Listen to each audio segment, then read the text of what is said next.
नमस्कार दोस्तों, आध्यात्म चैनल में आप सभी का स्वागत है। दोस्तों, वैशाख स्नान 5 स्त्रोत और 5 महत्व मैंने बताए थे और इसका महात्म्य बता रही थी। अगले वाले पाठ में मैंने आपको बताया था।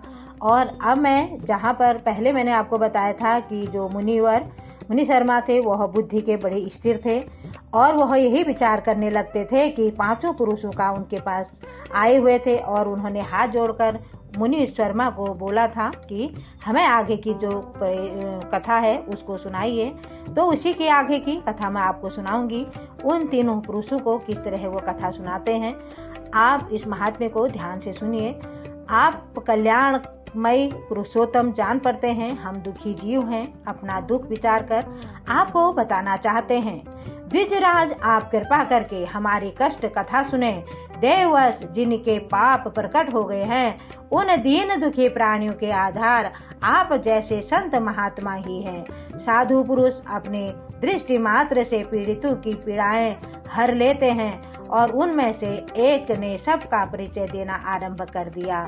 मैं पांचाल देश का क्षत्रिय हूँ, मेरा नाम नरवाहन है।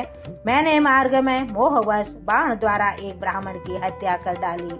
मुझ में ब्रह्मा हत्या का पाप हो गया है, इसीलिए सीखा सूत्र और तिलक से रहित होकर इस पृथ्वी पर घूमता हूँ और सबसे कहता फिरता हूँ कि मैं ब्रह्म हत्यारा हूँ। मुझे महापापी ब्रह्मघाती को आप कृपा की भिक्षा दें।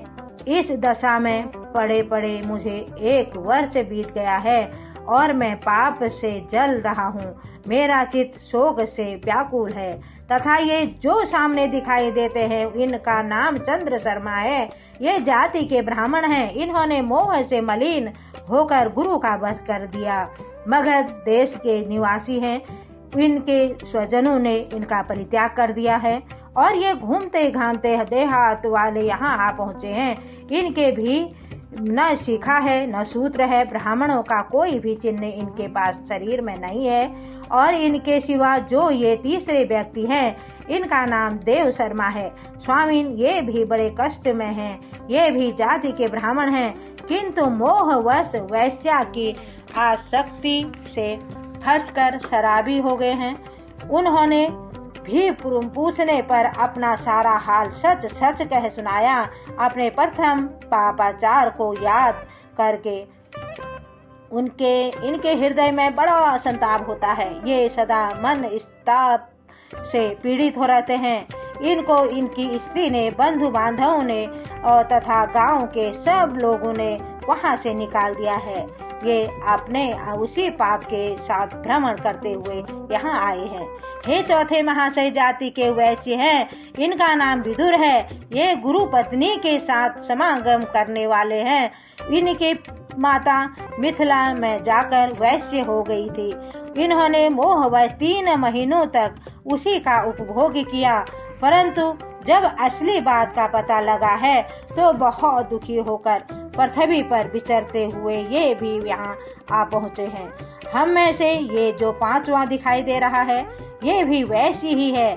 इसका नाम नंद है। ये पापियों का संसर्ग करने वाला महापापी है।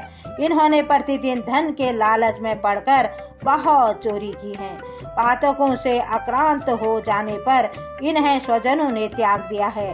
तब ये स्वयं भी खिन्न होकर देवांत यहाँ आ चुके हैं और इस प्रकार हम 5 महापापी एक स्थान पर जुट गए हैं। हम सब के सब दुखों से घिरे हुए हैं। अनेकों तीर्थों में घूम आए हैं, मगर हमारा घोर पातक नहीं मिटता। आपको तेज से उद्दीप्त देखकर हम लोगों का मन प्रसन्न हो गया है।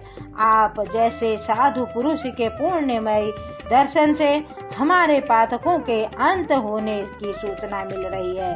स्वामिनी, कोई ऐसा उपाय बताइए जिससे